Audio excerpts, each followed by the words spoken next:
Conductivity cell, और उस conductivity cell में हम एसी करंट का यूज़ किस लिए करते हैं? यस और नो? अब मेन मेन टारगेट तो हमारा क्या था कि हमें अपने सॉल्यूशन की रेजिस्टेंस, उसकी कंडक्टिविटी वगैरह वगैरह ये सब प्रॉपर्टीज़, मेजरेबल प्रॉपर्टीज़ पता चल जाए। यही तो था टारगेट, कि हमें अपने सॉल्यूशन का रेजिस्टेंस पता चल जाए, कंडक्टेंस पता चल जाए, कंडक्टिविटी, रेजिस्टिविटी वगैरह वगैरह पता चल जाए। तो उस बात में जाने के लिए एक छोटी सी बात और क्लियर कर लेते हैं पहले। हमने अगर कोई कंडक्टिविटी सेल बनाया है, कुछ कॉर्क वॉर्क लगा दी थी कि आपके बैच में हमने इस बीकर में? तो अगर हमने ये बुक वाला नहीं लगा रहा, मैं सिर्फ समझाने के लिए कहानी में करंट डालता हूँ ये वाला, कि सपोज बीकर में कॉर्क फिटेड है और उस कॉर्क के अंदर हमने 2 इलेक्ट्रोड्स लगा रखे हैं, ठीक है? तो सॉल्यूशन तो ऐसे भरा होगा पूरे में। तो इन्होंने क्या कहा कि इन दोनों इलेक्ट्रोड्स के बीच में जो सेपरेशन है उसको तो आपने कहना है एल, डिस्टेंस ऑफ सेपरेशन को क्या मानना है? लेंथ ऑफ कंडक्टर, क्योंकि कंडक्टर के नाम पे हमारे पास कौन है? ये सॉल्यूशन ही तो कंडक्टर है अब। और जब ये सॉल्यूशन कंडक्टर है तो इस कंडक्टर में सॉल्यूशन तो यहाँ भी है, वो भी कंडक्ट कर रहा है, लेकिन उन्होंने मेजरमेंट के लिए मेजर करा कि इन दोनों इलेक्ट्रोड्स के बीच में जो सॉल्यूशन आ रहा है उसकी लेंथ, उसका distance of separation of electrodes की लेंथ ऑफ दैट कंडक्टर हो जाएगा या नहीं? और इन इलेक्ट्रोड्स का जो सरफेस एरिया है वो उस कंडक्टर का एरिया हो जाएगा। मैं आपका ध्यान ले जाना चाह रहा हूँ इधर की तरफ। R is equal to rho L by A होता था या नहीं? जब वायर का केस होता था तो L is the length of wire और A is the area of cross section of wire. अब यहाँ तो सॉल्यूशन है, सॉल्यूशन के केस में कौन सी लेंथ लें? बीकर का डायमीटर लें, सॉल्यूशन की हाइट लें, कौन सी लेंथ लें? एरिया तो एक बार को शायद बीकर का क्रॉस सेक्शन एरिया लें। तो कह रहा नहीं, इन सबको नहीं लेना। जो आपके 2 इलेक्ट्रोड्स फिटेड है उनका जो सेपरेशन है that will be the length of conductor, length of ionic conductor, ionic solution मानो उसको। और जिन दोनों इलेक्ट्रोड्स का क्रॉस सेक्शन एरिया उसे क्या मानो? Area of cross section. अब यहाँ एक इंपॉर्टेंट बात जो बुक नहीं बोल रही, एरिया इलेक्ट्रोड का कौन सा लें? दोनों इलेक्ट्रोड बिल्कुल सेम साइज के भी बनवा लें तो दोनों का एरिया टोटल करें। तो ये बात हमें समझ नहीं आ रही होती, बुक में शायद भी प्रॉपर कहीं लिखी हुई भी नहीं होती। मान लो ये एक इलेक्ट्रोड है, ये पीछे वाला, और ये वाला इलेक्ट्रोड है, और आप इसको ठीक यहाँ से देख रहे हो। तो यहाँ से देख रहे हो तो इस इलेक्ट्रोड के पीछे छिप जाना चाहिए ना, इस वाले इलेक्ट्रोड के एक्जैक्टली पीछे। तो आपने जब इसको ऐसे देखा, 1 मिनट के लिए इमेजिन कर लो कि आपको ऐसा दिख रहा, मीन्स आप जब देख रहे हो, यानी ये इलेक्ट्रोड एक दूसरे के एक्जैक्टली आमने सामने नहीं है। ये ब्लू वाला इलेक्ट्रोड थोड़ा नीचे को है और रेड वाला जो है वो थोड़ा ऊपर को है। तो आप एरिया ऑफ क्रॉस सेक्शन कौन सा वाला मानेंगे? तो उसने बोला इन दोनों इलेक्ट्रोड्स में ये वाला एरिया कॉमन होगा क्या? कॉमन सेंस लगाओ थोड़ी सी, ये कौन सा एरिया है जो दोनों में कॉमन है, एक दूसरे के आमने सामने जो पड़ रहा है? तो ये कॉमन वाले एरिया को एरिया ऑफ क्रॉस सेक्शन मानना। तो कह रहा है इस लेंथ को मेजर करना इस केस में, और इस एरिया ऑफ क्रॉस सेक्शन को मेजर करना इस सॉल्यूशन के केस में, इस बीकर के केस में, इस कंडक्टिविटी सेल के केस में कोई आसान बात नहीं है। ये नहीं कि आप स्केल उठाओ, स्केल से एक बार आपको आप लेंथ मेजर करने लगो। तो इमेजिन करके देखो, एक इलेक्ट्रोड तो थोड़ा ऐसे मुड़ा हुआ है और एक इलेक्ट्रोड थोड़ा ऐसे मुड़ा हुआ है। अब इनके ऊपर वाले एंड्स के बीच में जो लेंथ मेजर करोगे और नीचे वाले एंड्स के बीच में जो लेंथ मेजर करोगे वो सेम होगी या डिफरेंट हो सकती है? प्रैक्टिकली सोचो अपने दिमाग में लगा के। तो कौन सी लेंथ लें कि जी हम बहना दोनों तो मेजर करके उनका एवरेज निकालेंगे? कहते हैं नहीं, इनसे इतने सारे चक्रों में नहीं पड़ना है, आपने लेंथ जो मेजर करनी है, एरिया ऑफ एक्सेशन जो मेजर करना है वो इस तरह से मेजर नहीं करना। तो हमने कहा बस फिर क्या करें? तो उसने बोला यही तो अगला आर्टिकल है कि हम क्या करें। तो उसने हमें कहा कि हम सबसे पहले मेजरमेंट ऑफ रेजिस्टेंस करेंगे, उसके बाद धीरे धीरे आगे बढ़ेंगे। किसका रेजिस्टेंस? इस सॉल्यूशन का रेजिस्टेंस मेजर करेंगे सबसे पहले, ठीक है? तो सॉल्यूशन का रेजिस्टेंस मेजर करने की बात हो रही है। तो सॉल्यूशन का रेजिस्टेंस मेजर करने की बात वो कर रहा है। तो उसने कहा फॉर दिस पर्पस हम क्या करेंगे? एक सॉल्ट ब्रिज यूज करेंगे। सॉल्ट ब्रिज कैसा? सॉल्ट ब्रिज किसको कह रहा है? तो उसने बोला कि आप ऐसा इमेजिनेशन लो, और ये आपके लैब में भी है प्रैक्टिकल फिजिक्स के। सॉल्ट ब्रिज वर्ड में गलत बोल गया हूँ, व्हीटस्टोन ब्रिज। व्हीटस्टोन ब्रिज कैसा होता है?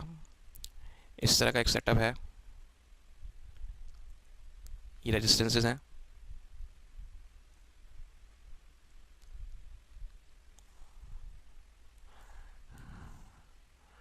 और इस रेजिस्टेंस में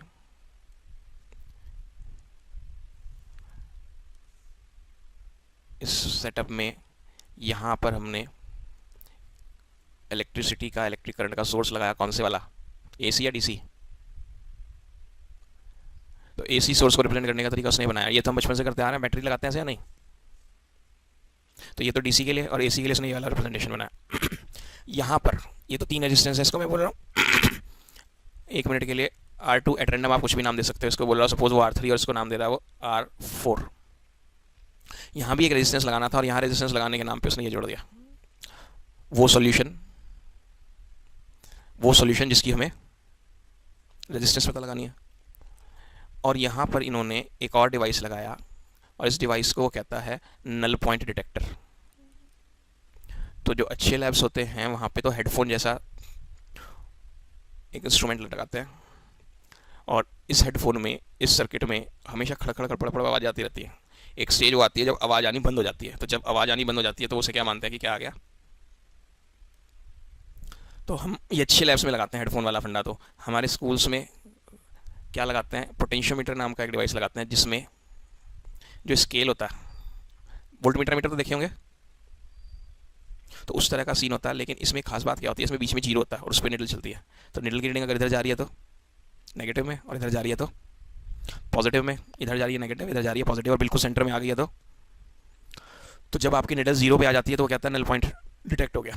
और हेडफोन लगाया तो क्या कहते हैं, उसमें आवाज़ आनी बंद हो गई, डिस्टर्बेंस आना बंद हो गया, तो नल पॉइंट डिटेक्ट हो गया। ठीक है, अब ये नल पॉइंट से मतलब क्या है, तो ये जो R2 है, ये जो R3 रेजिस्टेंस है और ये जो R4 रेजिस्टेंस है, ये तीनों वेरिएबल है। वेरिएबल है मीन्स आप इन्हें चेंज कर सकते हो। तो आप इन तीनों के साथ खेलते हैं, आप फिजिक्स प्रैक्टिकल में जब करोगे ये, तो R2 R3 R4 तीनों रेजिस्टेंस से आप खेलते रहेंगे, मीन्स वेरी करते रहोगे हिट एंड ट्रायल मेथड से। कब तक करते रहोगे, जब तक आपका नल पॉइंट ना आ जाए, यानी निडल जीरो पे ना आ जाए। और जब निड पॉइंट पे आ जाएगी तो मैं बोलूँ एट नल पॉइंट। इस सेटअप का नाम क्या है, 1 मिनट के लिए बोला मैंने अभी, वीट बोलूँ, गेहूँ, पत्थर, ब्रिज और पुल। हमारे हिंदी में तो कोई सेंस नहीं बनती, गेहूँ पत्थर पुल, वीट स्टोन ब्रिज। तो एट नल पॉइंट इसमें क्या होता है, ये हो जाता है आर सेल, ध्यान दो, R cell upon R3 is equal to R2 upon R4। कुछ नहीं है, रटना नहीं है, सिमेट्री में लिखनी है बस। मान लीजिए आपने R solute cell upon R2 लिख दिया, तो इज इक्वल टू क्या हो जाएगा, R3 अपॉन, समझ आ रहा है ना, दिस अपॉन दिस कर दिया तो this upon this, this upon this कर दिया तो this upon this. R3 upon R cell लिख दोगे बाई चांस तो is equal to R4 upon R2 हो जाएगा। समझ गए, R3 अपॉन R सेल अगर लिख दिया तो इधर R4 अपॉन R2 हो जाएगा। तो कोई इशू नहीं है, न्यूमेरिकल भी नहीं है इस पर तो हमारी बुक में कोई। तो हमारा R सेल या R सॉल्यूशन एक ही बात है हमारे लिए, क्या जल्दी बोलो। हम क्या एज्यूम करते चल रहे हैं कि सॉल्यूशन का अंदर सेल का जो रेजिस्टेंस है वो ड्यू टू सॉल्यूशन है, और ये एज्यूम कर लिया उसमें जो इलेक्ट्रोड्स लगे हैं उन सबका रेजिस्टेंस निल है। ऐसे एज्यूम करते हुए काम करते हैं। R सेल पता चल गया, यानी रेजिस्टेंस और सॉल्यूशन आ गया। अब कोई कह रहा है मुझे सॉल्यूशन का कंडक्टेंस भी पता लगाना है। कंडक्टेंस क्या होगा, तो जो भी आप वैल्यू निकाल लेंगे क्या,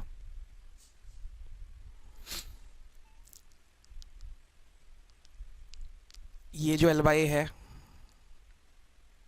इसे इन्होंने दोनों इलेक्ट्रोड्स के बीच की दूरी को L कहा था, और उनका जो कॉमन वाला एरिया था उस एरिया को एरिया ऑफ क्रॉस सेक्शन कहा था, बोलो। तो इस L/A को उन्होंने एक नया नाम दे दिया G स्टार। लोग बोले G स्टार कौन है, G तो कंडक्टिविटी है, लेकिन G स्टार कौन है, सेल कांस्टेंट। G स्टार का क्या नाम है, सेल कांस्टेंट। उसे सेल कांस्टेंट क्यों कह रहा है, आप ध्यान देना, बुक नहीं लिखती। अब यहाँ पर मैंने एक सॉल्यूशन भरा और उसका रेजिस्टेंस मेजर कर लिया, किसकी हेल्प से, व्हीटस्टोन ब्रिज की हेल्प से। तब तक एक दूसरा बंदा हमारे पास आया एक बीकर में एक नया सॉल्यूशन लेके, कहता है जरा इसका रेजिस्टेंस भी मेजर कर दो। तो हम क्या करें, इस कंडक्टिविटी सेल में से बहुत केयरफुली कॉर्क बाहर निकालें, तो कॉर्क के साथ इलेक्ट्रोड्स भी बाहर आ जाएंगे। इसमें जो सॉल्यूशन ऑलरेडी फिल्ड था उसको खिला दें, और जो नया बंदा आया वो वाला सॉल्यूशन इसमें डालें, और डालने के बाद कॉर्क को बहुत केयरफुली फिर से फिट कर दें। तो बहुत केयरफुली फिट करने का क्या मतलब है, ऐसा करने से क्या दोनों इलेक्ट्रोड्स का डिस्टेंस ऑफ सेपरेशन चेंज होगा, और क्या उनका area of cross section change होगा। और जब ऐसा नहीं हो रहा होगा तो L/A की वैल्यू कांस्टेंट रहेगी, तो सेल कांस्टेंट हो गया नहीं। तो हमने अब शॉप खोल के बैठ गए, लोग आते हैं अपना अपना सॉल्यूशन लेके और कहते हैं जरा इसका रेजिस्टेंस निकाल दो। तो हम क्या करते हैं हर बार, बस इस कॉर्क को ध्यान से निकाल के अंदर सॉल्यूशन बदल देते हैं, और सॉल्यूशन बदल के किस में लगा देते हैं, बोलिए सिमरन चौहान जी, किस में लगा देते हैं, व्हीटस्टोन ब्रिज में। और व्हीटस्टोन ब्रिज में लगा के नल पॉइंट आने पर वो वाला फॉर्मूला लगा के इनकी रेजिस्टेंस निकाल के दे देते हैं। इसका एल बाई कब चेंज होगा? अगर आपने जब कॉर्क निकाल लिया और कॉर्क निकालने के बाद इनमें से किसी भी इलेक्ट्रोड को थोड़ा सा भी तोड़ मोड़ दिया तो हम वो चेंज नहीं करने दे रहे, तो हमने सेल कांस्टेंट निकाला एक बार इस सेल का और उसका एक स्टिकर बनवा के इस स्टिकर को यहाँ पे पेस्ट करा दिया बीकर पे, सेल पे, कंडक्टिविटी सेल पे। करवा सकते हैं क्या? सेल कांस्टेंट का फंडा क्लियर हुआ? अब एक बंदा कहता है ये तो चलिए सॉल्यूशन का, सचमुच में तो सॉल्यूशन का रेजिस्टेंस आ गया, सॉल्यूशन का कंडक्टेंस भी आ गया, हमें तो इस सेल का एक बार for the very first time कभी तो इसका सेल कांस्टेंट निकालना है, पड़ेगा या नहीं फर्स्ट टाइम कभी तो किसी को? क्यों? क्योंकि मेरे दिमाग में क्या शरारत चल रही है कि मुझे पता R is equal to rho into L by A होता है, और मैं इसकी जगह 1/r जी लिख सकता हूँ, इसकी जगह 1/ कापा लिख सकता हूँ, और एल बाई ए की जगह जी स्टार लिख सकता हूँ। तो यहाँ से kappa is equal to G into G star आ जाएगा या नहीं? क्या मैं इस सॉल्यूशन का जी अभी निकाल चुका? अगर काश इस सेल पर एल बाई ए छपा होता, इसका जी स्टार की वैल्यू प्रिंटेड होती, तो वो वैल्यू भी मैं यहाँ लिख देता, और उसके लिखने से मुझे इस सॉल्यूशन का कापा यानी कंडक्टिविटी पता चल जाती, और कंडक्टिविटी पता चल जाती तो 1/ कापा करके मैं उसकी रेजिस्टिविटी, बोलो हाँ या नहीं, निकाल लेता। डन। तो अब दिक्कत क्या अटक के रह गई? हाँ बोलो।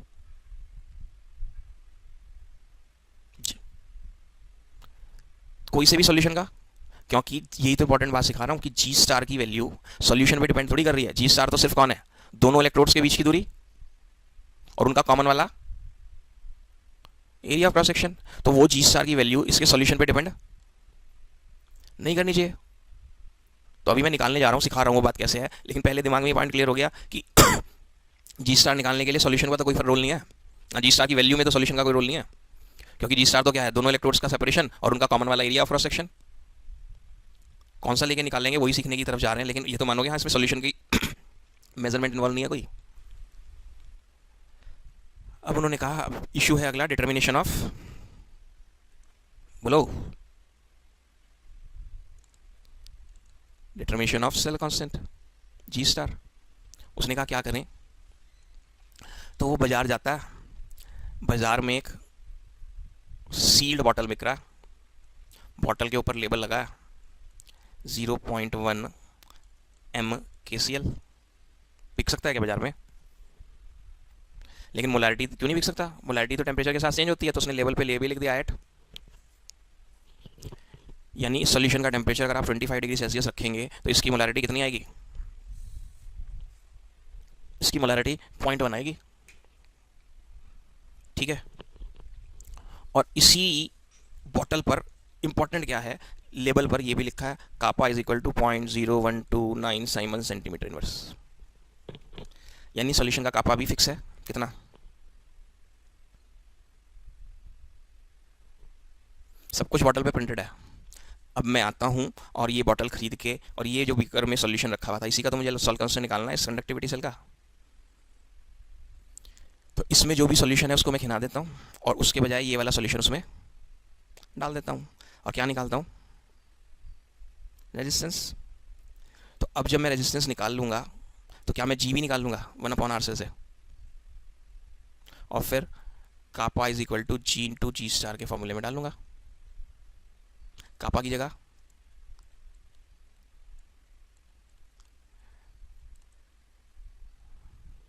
जी की जगह 1/r सेल करते हुए जो मैंने निकाला होगा, इंटू जी स्टार की जगह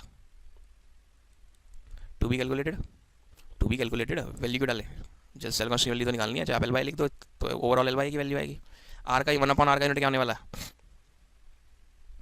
1/r का as a whole ohm inverse यानी साइमंस, ओम इनवर्स यानी साइमंस, तो वो वाला साइमंस और ये वाला साइमंस कट जाएगा, जी स्टार की वैल्यू आ जाएगी या नहीं? बोलो। और वो जी स्टार की वैल्यू आप उस पर एज अ स्टिकर प्रिंट कर सकते हैं। डन और नॉट? जिसको डाउट हो वो बोलिए। बोलो सर आ गया नहीं? मोलर कंडक्टेंस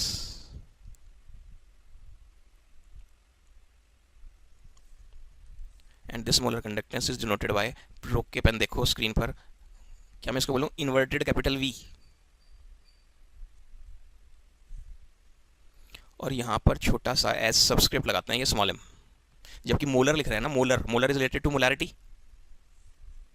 और मोलैरिटी का सिंबल क्या है, कैपिटल एम, और जब मोलैरिटी का सिंबल कैपिटल एम है तो यहाँ कैपिटल एम लगाना चाहिए था, लेकिन ये हमारी सुनते नहीं है। इसको क्या कहते हैं, लैम्डा। तो अब इन्होंने ये नई बात सुनाई कि this is smaller lambda and this is big lambda, हमें तो दिख नहीं रहा किसी तरह, लेकिन कहता है this is smaller lambda and this is bigger lambda. तो मैं इसको बार बार बड़ा लैम्डा एम बोलने के बजाय लैम्डा एम बोल दूं, तो molar conductance is denoted bye, एक बार बोल रहा हूँ बड़ा लैम्डा एम, अदरवाइज मैं बोलूँ molar conductance is denoted by lambda M. तो इसकी डेफिनेशन में आपने जल्दी से लिखना है, it is the total conducting power, it is the total conducting power of all the ions produced, it is the total conducting power of all the ions produced, लीजिए मैं लिख ही देता हूँ, it is the total conducting power of all the ions produced when, अब when से important बात है, 1 mole of electrolyte is added to the solvent।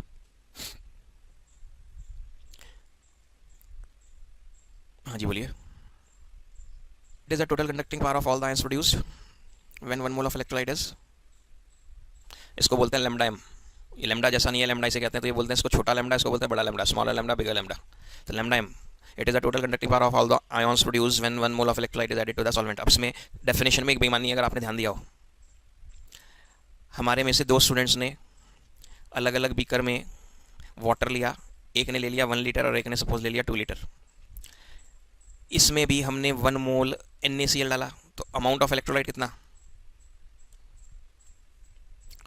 और इसमें भी हमने 1 मोल इलेक्ट्रोलाइट डाला, यानी 1 मोल NaCl।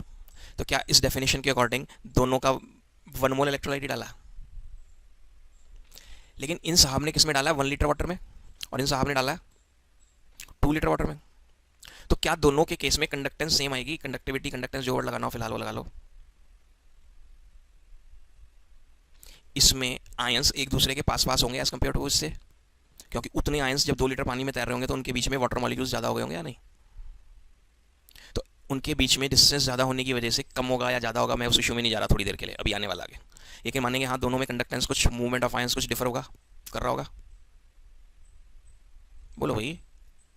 हम 10 लोगों को एक छोटे से पूल में, तालाब में छोड़ दें तैरने के लिए, और फिर हम उन 10 ही लोगों को एक बहुत बड़े स्विमिंग पूल में छोड़ दें तैरने के लिए, तो उन दोनों केस में मूवमेंट एक सा होगा क्या तैरने वालों का?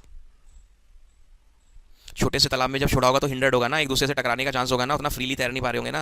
और हमने जब बहुत बड़े स्विमिंग पूल में छोड़ा तो मजे से तैर रहे होंगे, एक दूसरे से मूवमेंट हिंडर्ड नहीं हो रहा होगा। मान गए इतनी बात तो बढ़िया से? तो दोनों केस में कंडक्टेंस कुछ अलग आएगी। तो दोनों केस में मोलर कंडक्टेंस जो भी होती होगी, अभी जैसे भी मेजर होती होगी, और अलग आएगी या नहीं, क्योंकि it is the total conducting power of all the ions produced, कब, when 1 mole of electrolyte is added to the solvent. लेकिन कितना सॉल्वेंट स्पेसिफाई करा गया? तो मैं 1 ही मोल इलेक्ट्रोलाइट अलग अलग अमाउंट ऑफ सॉल्वेंट में ऐड करूंगा तो उनकी मोलर कंडक्टेंस अलग अलग आएगी। तो इसका मतलब क्या, ये मोलर कंडक्टेंस इनकी कंसंट्रेशन पे डिपेंड कर रहा है। इसकी कंसंट्रेशन कितनी है, 1 मोल इन 1 लीटर यानी 1 कैपिटल एम। इसकी कंसंट्रेशन कितनी है, 1 मोल इन 2 लीटर यानी 1/2 यानी 0.5 एम। तो इसने ट्रिक देखो क्या चलती है हमारे साथ, मोलर कंडक्टेंस बढ़ के ऐसे हो जैसे कंसंट्रेशन का कोई रोल ही ना हो, कि जी इलेक्ट्रोलाइट फिक्स हो गया, इलेक्ट्रोलाइट ही तो फिक्स हुआ, सॉल्वेंट तो फिक्स नहीं करा, और सॉल्वेंट की क्वांटिटी बदलने से सॉल्यूशन की कंसंट्रेशन डिफरेंट आ रही होगी, कंसंट्रेशन डिफरेंट आ रही होगी, तो अलग अलग कंसंट्रेशन पे मोलर कंडक्टेंस अलग अलग आ रही होगी। बोलिए आया क्या? डेफिनेशन को याद ही रखना पड़ेगा, जैसे आपने याद किया था व्हाट इज नाउन, तो बोलो नाउन की डेफिनेशन क्या याद की थी, जल्दी बोलो नाउन की डेफिनेशन क्या याद की थी, सब गोल। अरे noun is the name of a person, place और अ थिंग, यही तो पढ़ते थे। रटी थी या समझ में आ गई थी? पहले तो रटी थी, बाद में समझ आई थी। और मेरे को तो समझ में आई थी जब मैं 8th 9th में आ गया था, पढ़ा दी थी उन्होंने फर्स्ट में, बाकी तो रट के काम चलता रहा था। तो इन्होंने बोला कहाँ से लाए भगवान जी जाने, lambda M is equal to kappa upon C. मेरी एनसीईआरटी की बुक में ये फॉर्मूला छपा है। मैं ये फॉर्मूला कभी पढ़ूंगा नहीं, मैं ये फॉर्मूला कभी पढ़ाऊंगा नहीं। मैं फॉर्मूला पढ़ाता हूँ kappa into 1000 upon C, where C is concentration. और कंसंट्रेशन की तो बहुत सारी टर्म्स है, small M, capital M, normality, mass percent, mole fraction और जाने जा क्या क्या। तो कौन सी वाली कंसंट्रेशन है इस चैप्टर में, इस फॉर्मूले में। तो मेरा बस चलता तो मैं तो फॉर्मूला ये बनाता, अगर मेरा बस चले, IUPAC वाले मुझे परमिशन दे दें। मोलर कंडक्टेंस तो मैं इस बात से रिप्रेजेंट करूँ और मैं लिखूँ कापा इंटू 1000 अपॉन कैपिटल एम। सोचो आया नहीं, सी जब कैपिटल है मोलैरिटी का फॉर्म सिंबल लिख दो, और जब यहाँ मोलैरिटी है तो स्मॉल एम की बजाय। लेकिन मैं सालों से इंतजार कर रहा हूँ, IUPAC वालों का फ़ोन ही नहीं आया कि भाई आप फॉर्मूला चेंज कर लो। समझ गए ना कि हमें अपनी कलाकारी नहीं करनी, जो कुछ स्टैंडर्ड है उसी को स्ट्रिक्टली फॉलो करना। कापा का यूनिट बोलिए, क्योंकि इसके यूनिट में तो आप गड़बड़ करके आते ही आते हो सब, अभी थोड़ी देर पहले भी हुआ था। साइमंस सेंटीमीटर इनवर्स, और एक बार को अगर मैं SI में आऊँगा तो SI में साइमंस मीटर इनवर्स इंटू 1000 वाला 1000 बोला, मैं अभी यहीं बैठा हूँ। सी मोलैरिटी है, और मोलैरिटी का मतलब क्या होता है, मोल्स पर लीटर। वो लीटर घूम के ऊपर आए और 1000 से मल्टीप्लाई हो गए, मोल्स घूम के ऊपर आए और 1000 से मल्टीप्लाई हो गए, तो क्या बन गए होंगे, लीटर को 1000 से मल्टीप्लाई कर दें तो इट बिकम्स ml और cc, या नहीं। 5 ml में कितने लीटर, 5 लीटर में कितने cc, 5000। इतनी आसान सी बात कर रहा हूँ जिसमें आप कंफ्यूज होते हो। तो 1000 का तो यूनिट में अब कोई रोल नहीं रहा, सेंटीमीटर माइनस 1 सेंटीमीटर स्क्वायर क्या बन जाएगा।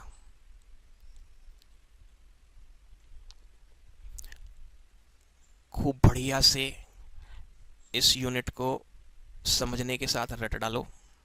बुक वाला कौन सा फॉर्मूला फॉलो कर रहा है, lambda M is equal to kappa upon C. वो कापा किस में लेता है, साइमन मीटर इनवर्स में, किसी न्यूमेरिकल में नहीं लेता, बस थ्योरी पढ़ाते हुए लेता है। और सी की वैल्यू पता किस में लेता है, अजीब आदमी, मोल पर मीटर क्यूब में। यानी इसकी सी तो मोलैरिटी नहीं हुई, मोलैरिटी तो क्या होती है, मोल पर लीटर, और ये वॉल्यूम को किस में ले रहा है।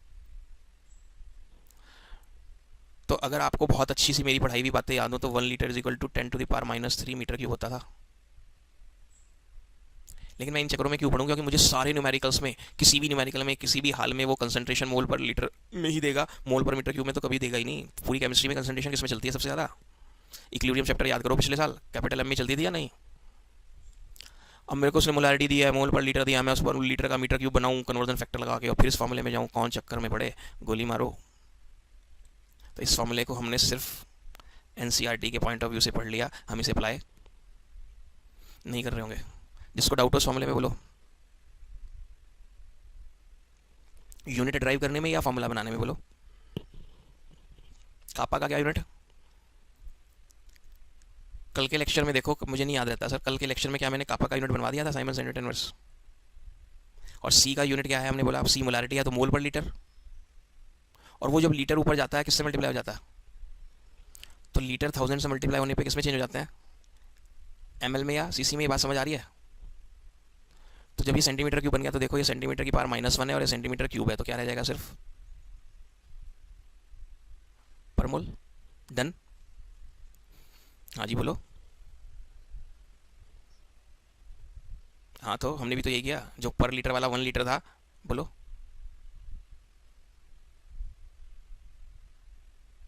तो वही तो बात हुई सर, जो मोल पर लीटर था ना नीचे, यहाँ वो लीटर 1000 से मल्टीप्लाई हो गया। यूनिट पे ध्यान रखो ना, सिर्फ हमने फिलहाल फॉर्मूले की वैल्यू थोड़ी देख रहे हैं, मोल पर लीटर, वो लीटर जैसे ही 1000 से मल्टीप्लाई हो गया उसका यूनिट क्या बन गया, बोलो शिखर जी। नहीं आ रही बात तो, ज़बरदस्ती कुछ नहीं है, हो गया, नहीं आ रही। देखो देखो, यहाँ मोल पर लीटर है या नहीं है, इसी की जगह ये लीटर मैथमेटिकली यहाँ आ जाएगा या नहीं। कोई बोले इस लीटर को मिलीलीटर बना दो, सीसी बना दो, तो क्या करोगे। इस लीटर की वैल्यू मान लो 3 लीटर है, मान लो 3 लीटर, हाँ जी ठीक है ना। तो इस एल की वैल्यू क्या हो गई, मान लो ये 3 लीटर था तो 3 × 10⁻3। तो अब यूनिट क्या है, मिलीलीटर को सेंटीमीटर क्यूब कहते हैं क्या, इसमें तो कोई डाउट नहीं। और यहाँ क्या यूनिट लिखा हुआ था? अब ये तो न्यूमेरिकल वैल्यू है ना, मैं यूनिट ड्राइव करते वक्त नंबर्स को तो हटा दूँ। अब क्या रह गया, जरा सोचो इसे सॉल्व करके बताओ, आया है नहीं? अब इस साल बोर्ड के पेपर में इस पॉइंट को मैं सालों से बहुत इंपॉर्टेंट कह के पढ़ाता आ रहा हूँ। इस साल जो बोर्ड के पेपर में फर्स्ट टाइम 20 ऑब्जेक्टिव क्वेश्चंस आए थे, याद हो? सुना हो? तो उन 20 ऑब्जेक्टिव क्वेश्चंस में से एक ऑब्जेक्टिव क्वेश्चन इस बात पर, वंशिका जी आपकी आवाज़ नहीं आ रही, आपके नेट में कुछ प्रॉब्लम है आज। तो वो क्वेश्चन जिसकी मैं बात कर रहा हूँ वो इसमें आ गया। तो मैं आपको स्टेटमेंट लिखा देता हूँ। थोड़ा सा कन्फ्यूज़न है, जो बुक अच्छे से एक्सप्लेन नहीं कर रही, तो इसलिए मैं ज़रा ज़्यादा अच्छे से बोल रहा हूँ। आप पहले लिख लो, on dilution conductivity decreases. Conductivity, conductivity यानी सिंबल बोलो, ब्रैकेट में लिख लो kappa. On dilution conductivity decreases both for strong as well as weak electrolytes.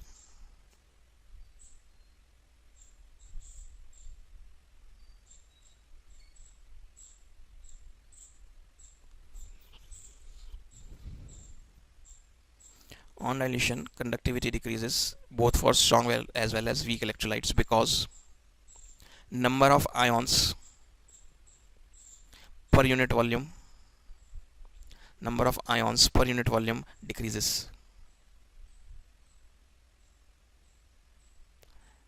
लिख लिया क्या मैंने क्या कहा?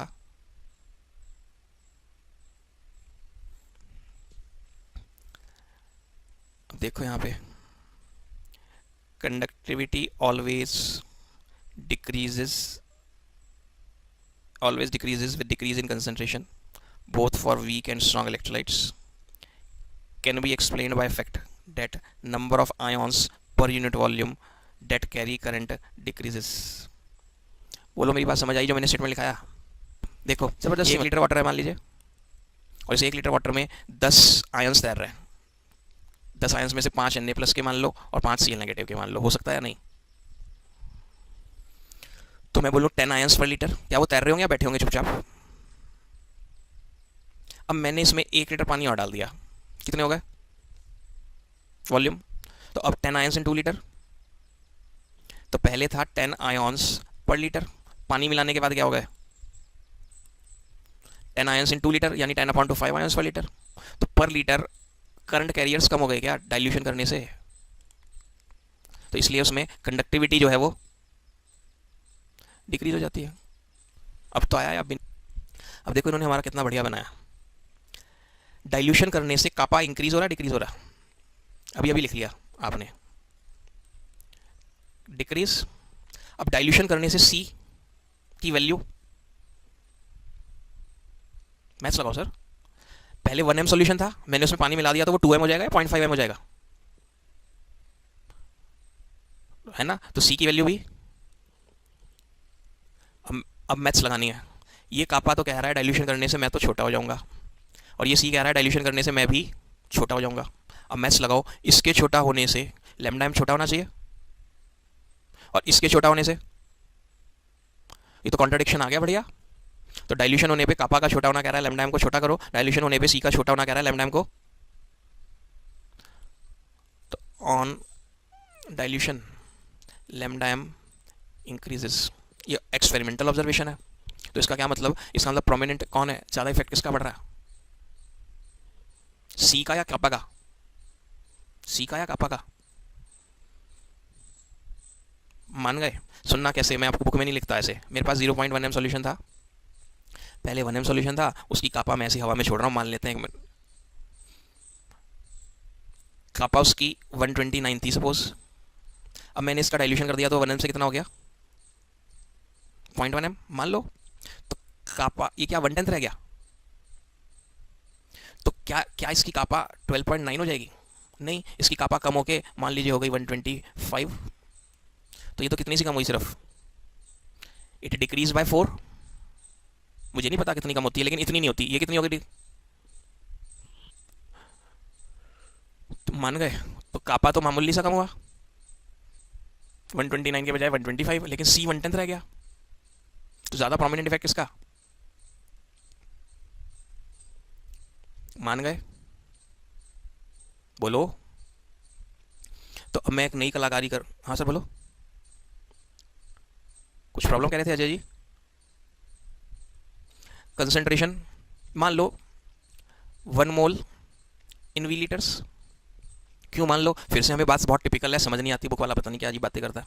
तो ध्यान देना, कोई मेरे पास आके बोले कि मेरे पास ना 10 m सॉल्यूशन है, तो मैं इसका मतलब ये निकालता हूँ ना 10 मोल्स इन 1 लीटर।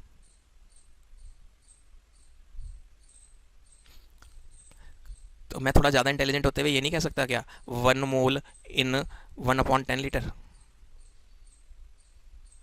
कोई मेरे से आके बोले 0.1 m, तो मैं इसका मतलब ये बोलता हूँ ना कल तक 0.1 मोल इन 1 लीटर। तो क्या मैं ये नहीं लिख सकता 1 मोल इन 1/0.1 लीटर? तो मैंने हर बार हर कहानी में मोल कितने कर दिए? 1।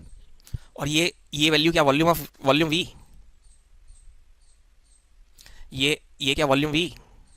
तो मैं इसको भी अगर 1 मिनट के लिए 1000 से मल्टीप्लाई कर दूं तो ये क्या बन जाएगा? ml। इसको भी 1000 से मल्टीप्लाई कर दूं तो क्या बन जाएगा? बोलो भाई। तो इस वॉल्यूम को दोनों सेम है अलग अलग है? बोलो, मैथमेटिकली दोनों अलग अलग है सेम है? अलग अलग है। तो मैं इन जनरल मैं बोलूँ we M L, 1 mole in we M L, 1 mole in we M L. और ये वी एम एल की वैल्यूज के बदलने से मोलैरिटी बदल रही है क्या भाई? 10 m का मतलब भी 1 mole in certain V M L, 0.1 का मतलब भी 1 mole in certain V M L, लेकिन दोनों में वी एम एल की वैल्यू अलग अलग है या नहीं है? वेरिएबल है। तो मैं कहानी ऐसे घुमा जाऊं क्या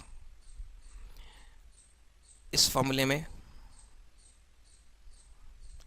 देना फ्यूज तो नहीं उड़ता किसी का। Lambda M is equal to kappa into V. C की जगह मैंने क्या रखा? 1 अपॉन वॉल्यूम इन लीटर्स, और वो वॉल्यूम इन लीटर 1000 से मल्टीप्लाई क्या बन गया? Volume in ml। तो ये फॉर्मूला बन जाएगा lambda M is equal to kappa into V, where V is the volume in ml containing, बोलो,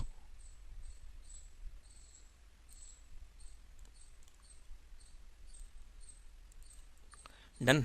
बोलिए गरीब। तो हमने इस फॉर्मूले की एक नई शक्ल बना ली क्या? Lambda M is equal to kappa into V, where V is the. और ये बात भी समझ में आ गई कि डाइल्यूशन करने से लैम्डा में इंक्रीज होगा। क्यों? दिमाग डायरेक्ट यहाँ लगा लो। अगर मैं पानी मिला दूँ इस सॉल्यूशन में, इस वाले सॉल्यूशन में सिर्फ पानी, तो ये तो 1 ही मोल रहेगा पानी मिलाने से। और ये वाले का जो भी वॉल्यूम है उस वी की वैल्यू इंक्रीज हो जाएगी, तेजी से बढ़ेगी ना। 1 लीटर पानी में 1 लीटर पानी और मिलाया तो होगी 2 लीटर, यानी 2000 ml। फिर 1 लीटर पानी और मिलाया 3000 ml, तो तेजी से बढ़ रहा होगा वी।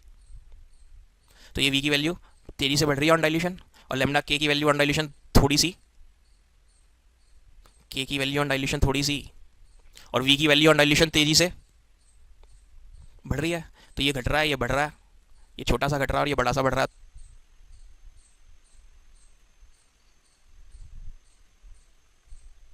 बोलिए आ गया नहीं? अगर डाइल्यूशन करूँ वी तो बहुत तेजी से बढ़ता है और के बहुत छोटे से घटता है, तो ओवरऑल लैम्डा एम बहुत तेजी से बढ़ रहा है। इसलिए हमने लिख दिया on dilution lambda M increases. बताइए आया कि नहीं इतना किस्सा?